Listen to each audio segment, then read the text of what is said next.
Welcome to my channel Accounting Tricks. Today we are going to discuss how to prepare income and expenditure account of a non-profit organization.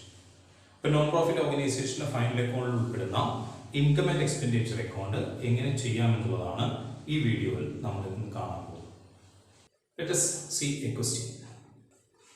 Following is the receipts and payment account of Blue Star Sports Club on 31st December 2016.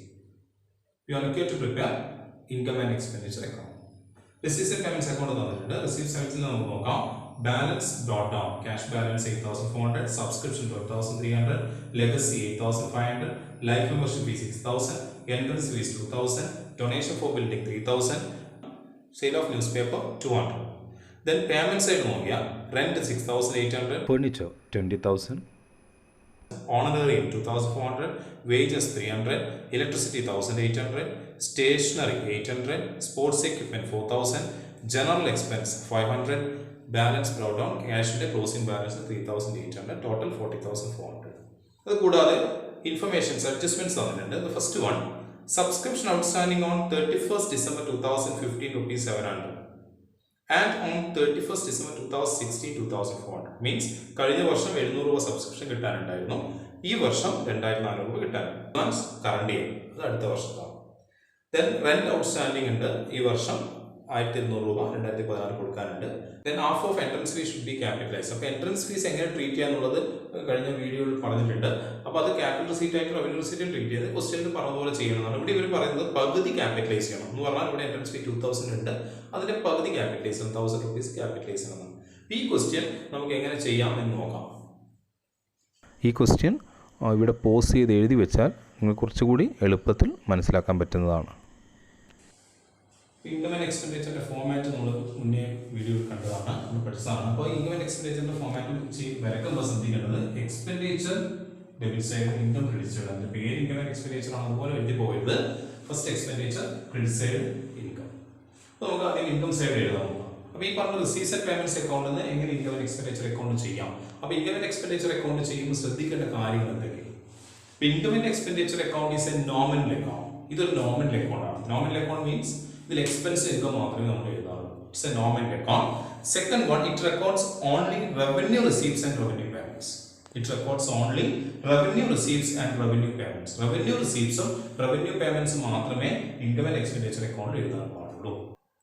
Then in income and expenditure account we also make some adjustments. ഈ income expenditure എഴുതുമ്പോൾ നമ്മൾ adjustments കൂടി ഉൾപ്പെടുത്തും. ഇതാണ് income and expenditure account എഴുതുമ്പോൾ ശ്രദ്ധിക്കേണ്ട കാര്യം. For example depreciation, ഇങ്ങനെയുള്ള കാര്യങ്ങളൊക്കെ നമ്മൾ income and expenditure ചെയ്യാറുണ്ട്. അപ്പോൾ receipts and payments account income and expenditure വരുമ്പോൾ അതിലുള്ള റവന്യൂ ഐറ്റംസ് മാത്രമേ എടുക്കാൻ പാടുള്ളൂ. റവന്യൂ പേയ്മെന്റ്സും റവന്യൂ റിസീപ്റ്റ്സും മാത്രമേ നമ്മൾ ഇൻകം ആൻഡ് എക്സ്പെൻഡിച്ചർ എഴുതാൻ പാടുള്ളൂ, പ്ലസ് അഡ്ജസ്റ്റ്മെന്റ്സ്. ഇത്രയും കാര്യങ്ങൾ ശ്രദ്ധിച്ചിട്ട് നമുക്ക് ഇൻകം ആൻഡ് എക്സ്പെൻഡിച്ചർ ചെയ്യാം. അപ്പോൾ അതിൽ ഫസ്റ്റ് ഇൻകം സൈഡ് നമുക്കൊന്ന് എഴുതി നോക്കാം. അപ്പോൾ ഈ തന്നിരിക്കുന്ന റിസീപ്റ്റ്സ് പേയ്മെന്റ്സ് അക്കൗണ്ട് കൂടി നോക്കാം.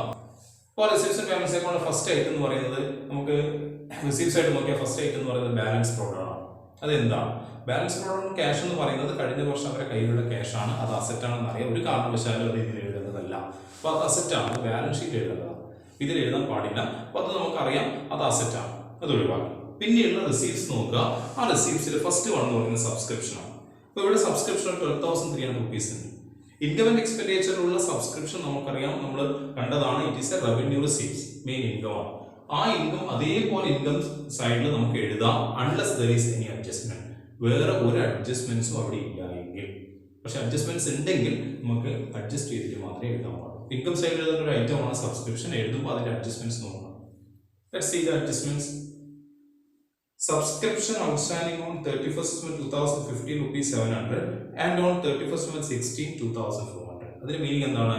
കഴിഞ്ഞ വർഷം 700 രൂപ കിട്ടാനുണ്ട്, ഈ വർഷം 2,400 2,400 രൂപ കിട്ടാനുണ്ട്.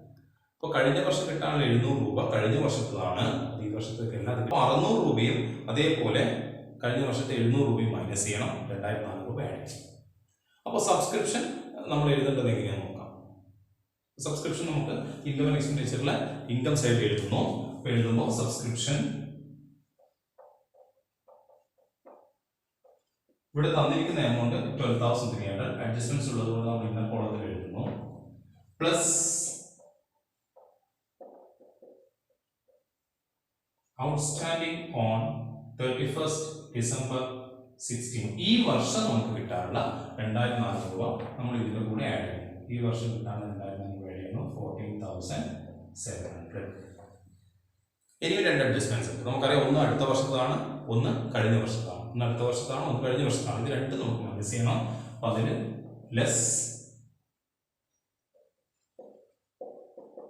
Outstanding on 31st December 15. 2015 outstanding 2015 outstanding 700 rupees 14,000 ആയി. ഇതിൽ നിന്ന് അടുത്ത വർഷം 600 രൂപ അടുത്ത വർഷത്തേക്കാണ്, അതും മൈനസ് ചെയ്യണം. Advance on 31st December 16. Advance on 31st December 16 means ഈ വർഷത്തെ അഡ്വാൻസ്, അത് അടുത്ത വർഷത്തേക്കായിരിക്കും. ആ 600 rupees ഇത് മൈനസ് ചെയ്യണം. ദെൻ 13,400. 13,400 ആണ് ഈ പറഞ്ഞിരിക്കുന്ന സബ്സ്ക്രിപ്ഷൻ എഴുതുന്നത്. 13,400. അപ്പോൾ ചെയ്യേണ്ടത്, ഈ വർഷം കിട്ടാനുള്ള സബ്സ്ക്രിപ്ഷൻ ആഡ് ചെയ്തു, കഴിഞ്ഞ വർഷം കിട്ടാനുള്ള ഔട്ട്സ്റ്റാൻഡിങ്ങും അടുത്ത വർഷത്തേക്കുള്ളത് മൈനസ് ചെയ്തു. നമ്മൾ കഴിഞ്ഞ വീഡിയോയിൽ സബ്സ്ക്രിപ്ഷൻ്റെ വീഡിയോയിൽ നമ്മൾ പറഞ്ഞിട്ടുണ്ട് ഏതൊക്കെ ആഡ് ചെയ്യണം, ഏതൊക്കെ ലെസ് ചെയ്യണം. 3 ഐറ്റം പറഞ്ഞിട്ടുണ്ട്. 4 മാക്സിമം ഉണ്ടാവും, അതിൽ 3 ഐറ്റം ഉണ്ട്. അതൊക്കെ അഡ്ജസ്റ്റ് ചെയ്യും. ഇനി നമ്മൾ ഇതിന്റെ റിസീപ്റ്റ് സൈഡ് നോക്കിയാൽ, പിന്നെ രണ്ടാമത്തെ ഐറ്റം ലെഗസി. ലെഗസി എന്ത് റെസീപ്റ്റ് ആണെന്ന് വീഡിയോയിൽ പറഞ്ഞിട്ടുണ്ട്. Legacy is A capital receipt. ഒരു കാരണവശാലും ഇൻകം അല്ല, അത് ക്യാപിറ്റൽ റെസീപ്റ്റ് ആണ്. ഇതിൽ എഴുതാൻ വേണ്ടി പാടില്ല. ഇതിൽ റവന്യൂ റെസീപ്റ്റ് മാത്രമേ എഴുതാൻ പാടുള്ളൂ. അപ്പോൾ അത് നന്നായിട്ട്, ആ പറഞ്ഞ ഐറ്റംസ് ഒക്കെ എന്ത് ചെയ്യണം നന്നായിട്ട് മനസ്സിലായാൽ മാത്രമേ ഇത് ചെയ്യാൻ പറ്റുള്ളൂ. അത് നന്നായിട്ട് പഠിക്കേണ്ടതാണ്. ആ ഐറ്റംസ് എന്തൊക്കെയാണ്, അത് ഓരോന്നും എവിടെ എടുക്കണം എന്നുള്ളത്. The next one, life membership ഫീ. ഈ ലൈഫ് മെമ്പർഷിപ്പ് ഫീയും കഴിഞ്ഞ വീഡിയോയിലൊക്കെ പറഞ്ഞിട്ടുണ്ട്. അത് ക്യാപിറ്റൽ റെസീപ്റ്റ് ആയിട്ട് ട്രീറ്റ് ചെയ്യുന്നു. ഒരാൾ അയാളുടെ ഹോൾ ലൈഫിലേക്ക് കടക്കുന്നതാണ്, അതൊരിക്കലും റവന്യൂ റെസീപ്റ്റ് അല്ല. അപ്പോൾ അത് നമുക്ക് എടുക്കാൻ പാടില്ല. പിന്നെ എൻട്രൻസ് ഫീ. അപ്പോൾ ഈ 2,000 rupees എൻട്രൻസ് ഫീസ് എന്ത് ചെയ്യണമെന്ന് ചോദിച്ചാൽ, അത് ക്വസ്റ്റ്യൻ ഒന്നും പറഞ്ഞില്ലെങ്കിൽ നിങ്ങൾക്ക് ഇഷ്ടമുള്ള രീതിയിൽ എടുക്കാം. ഒന്നെങ്കിൽ ഇൻകം ആയിട്ട് എഴുതാം, അല്ലെങ്കിൽ ബാലൻസ് ഷീറ്റ് ക്യാപിറ്റലൈസ് ചെയ്യാം. ഇൻകം ആയിട്ട് എടുത്തെങ്കിൽ അതിന് താഴെ entrance fees treated as income എന്ന് പറഞ്ഞ് നോട്ട് കൊടുക്കാം.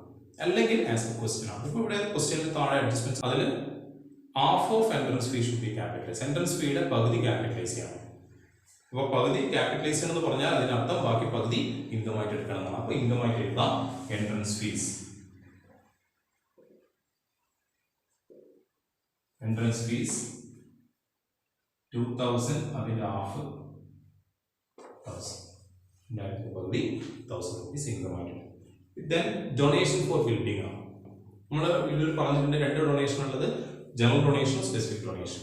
General donation can be treated as income. Specific donation is capital receipt. Specific donation ഒരു കാരണവശാൽ ഇൻകം അല്ല. എന്തെങ്കിലും specific purpose, donation for building, donation for library books, donation for sports equipments, donation for pavilion, donation for stadium. ഇങ്ങനെ എന്തെങ്കിലും donation നമുക്ക് തരികയാണെങ്കിൽ ആ donation specific purpose നിർദ്ദേശിച്ചാണെങ്കിൽ അത് ഒരിക്കലും ഇൻകം അല്ല, ഇത് ക്യാപിറ്റൽ റെസീപ്റ്റ് ആണ്. ഒരു കാരണവശാലും ഇതിൽ എഴുതരുത്.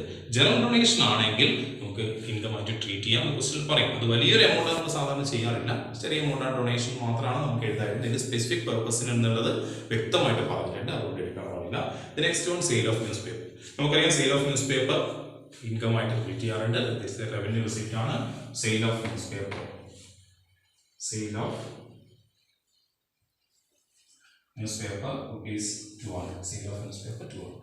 ഇപ്പോൾ റിസീപ്റ്റ് സൈഡ് നോക്കിയിട്ടാണ് നമ്മൾ ഇൻകം എഴുതേണ്ടത്. റിസീപ്റ്റ് സൈഡ് നോക്കിയിട്ടാണ് നമ്മൾ ഇൻകം ആൻഡ് എക്സ്പെൻഡിച്ചറിന്റെ ഇൻകം സൈഡ് കംപ്ലീറ്റ് ചെയ്യുന്നത്. അപ്പോൾ അതിൽ എല്ലാ റിസീപ്റ്റ്സും നമ്മൾ എഴുതി കഴിഞ്ഞു. അപ്പോൾ ഇൻകം സൈഡ് നമ്മൾ കംപ്ലീറ്റ് ചെയ്തു. ഇത് എക്സ്പെൻഡിച്ചർ സൈഡിലേക്ക് വന്നാൽ എക്സ്പെൻഡിച്ചർ സൈഡ് എഴുതാൻ വേണ്ടി നമ്മൾ റിസീപ്റ്റ്സ് ആൻഡ് പേയ്മെന്റ്സ് അക്കൗണ്ടിന്റെ പേയ്മെന്റ് സൈഡാണ് നോക്കുന്നത്. എക്സ്പെൻഡിച്ചർ പേയ്മെന്റ് സൈഡ് ഉണ്ടാവും. അതിലുള്ള റെന്റ്, ഇപ്പോൾ റെന്റ് എന്ന് പറഞ്ഞിട്ട് ഐറ്റം കാണാം 6,800. Then if there is no adjustment നമുക്ക് എന്ത് ചെയ്യാൻ പറ്റും, ഈ പറഞ്ഞിരിക്കുന്ന 6,800 ഇതേപോലെ എഴുതാം. പക്ഷേ അഡ്ജസ്റ്റ്മെന്റ്സ് ഉണ്ട്. റെന്റ് ഔട്ട്സ്റ്റാൻഡിംഗ്, ഈ വർഷം റെന്റ് കൊടുക്കാനുണ്ട്. അപ്പോൾ നമ്മൾ കഴിഞ്ഞ വർഷം പ്രോഫിറ്റ് ലോസ് അക്കൗണ്ട് ചെയ്ത് അതേപോലെ ചെയ്യാം. റെന്റ് എന്ന് പറഞ്ഞിട്ട് ഈ വർഷത്തെ ഔട്ട്സ്റ്റാൻഡിംഗ് എഴുതണം. Rent 6,800 plus outstanding on 31st December 2016 1,200. So 8,000 rupees ആണ് ഈ വർഷത്തെ റെന്റ്. നമ്മൾ കഴിഞ്ഞ വർഷം പഠിച്ച അതേ കേസിൽ ഞാൻ ചെയ്യുന്നത്. പിന്നെ നമ്മളവിടെ ഫർണിച്ചർ ആണ്. അപ്പോൾ ആലോചിച്ച് നോക്കുക, ഫർണിച്ചർ എവിടെ എഴുതാൻ പറ്റുമോ? ഫർണിച്ചർ എന്ന് പറയുന്നത് എന്താണ് ഐറ്റം? Furniture is asset. അപ്പോൾ അസറ്റ് വാങ്ങിയത് ഒരു കാരണവശാലും നമ്മൾ പ്രോഫിറ്റ് ലോസ് അക്കൗണ്ട് കഴിഞ്ഞ എഴുതിയിട്ടില്ല. അതേപോലെ ഇവിടെ നമ്മൾ എന്ത് ചെയ്യാൻ പാടില്ല, അസറ്റ് വിറ്റത് അസറ്റ് വാങ്ങിയതെന്ന് എഴുതാൻ പാടില്ല. ക്യാപിറ്റൽ പേയ്മെന്റ് ആണ്. അപ്പോൾ ഈ ക്യാപിറ്റൽ പേയ്മെന്റ് ഒരിക്കലും ഇതിൽ എഴുതാൻ പാടില്ല. അപ്പോൾ ഫർണിച്ചർ ഒഴിവാക്കുക.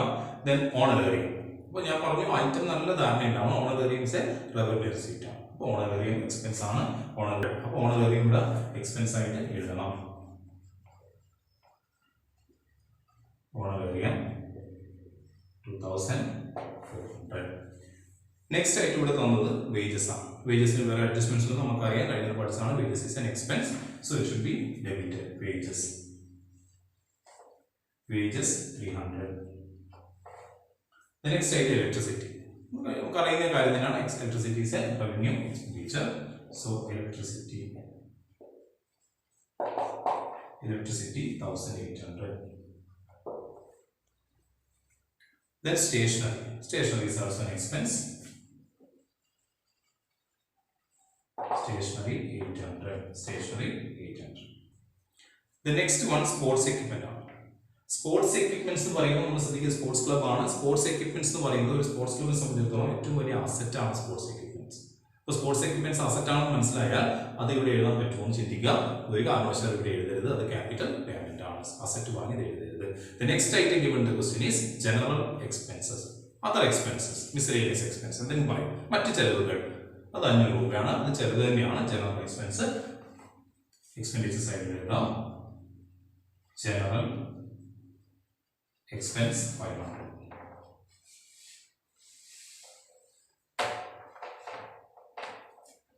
ഇത്രയും ഐറ്റംസ് നമ്മൾ ഡെബിറ്റ് ചെയ്തു. അതേപോലെ തന്നെ ഇൻകം സൈഡിൽ ക്രെഡിറ്റ് ചെയ്തു. ഈ പറഞ്ഞിരിക്കുന്ന ഐറ്റംസ് ഒക്കെ നമുക്ക് കഴിഞ്ഞു. അഡ്ജസ്റ്റ്മെന്റ്സ് ഒക്കെ നമ്മൾ ചെയ്തു കഴിഞ്ഞു. അപ്പോൾ ഇങ്ങനെയാണ് income and expenditure account prepare ചെയ്യേണ്ടത്. ആദ്യം ഇൻകം സൈഡ് എഴുതാം, അല്ലെങ്കിൽ എക്സ്പെൻഡിച്ചർ സൈഡ് എഴുതാം, ആസ് യു വിഷ്. പക്ഷെ നമ്മൾ സാധാരണ ഇൻകം സൈഡ് എഴുതുമ്പോൾ ശ്രദ്ധിക്കേണ്ടത് ഇൻകം സൈഡിൽ റവന്യൂ ഇൻകം മാത്രമേ എഴുതാൻ പാടുള്ളൂ, റവന്യൂ റിസീവ്സ് മാത്രമേ എഴുതാൻ പാടുള്ളൂ. അതേപോലെ എക്സ്പെൻഡിച്ചർ സൈഡിൽ റവന്യൂ പേയ്മെന്റ്സ് മാത്രം. അപ്പോൾ റിസീവ് സൈഡ് നോക്കി ഇൻകം എഴുതാം, പേയ്മെന്റ് സൈഡ് നോക്കിയിട്ട് എക്സ്പെൻഡിച്ചർ എഴുതാം വിത്ത് അഡ്ജസ്റ്റ്മെന്റ്സ് എന്തെങ്കിലും അതുകൂടി കൺസിഡർ ചെയ്യും. ഇത് എഴുതി കഴിഞ്ഞു കഴിഞ്ഞാൽ ഇവിടെ എല്ലാം നമ്മൾ ഐറ്റംസ് കംപ്ലീറ്റ് ചെയ്തു. ദെൻ ഇതൊന്ന് ബാലൻസ് ചെയ്യുക.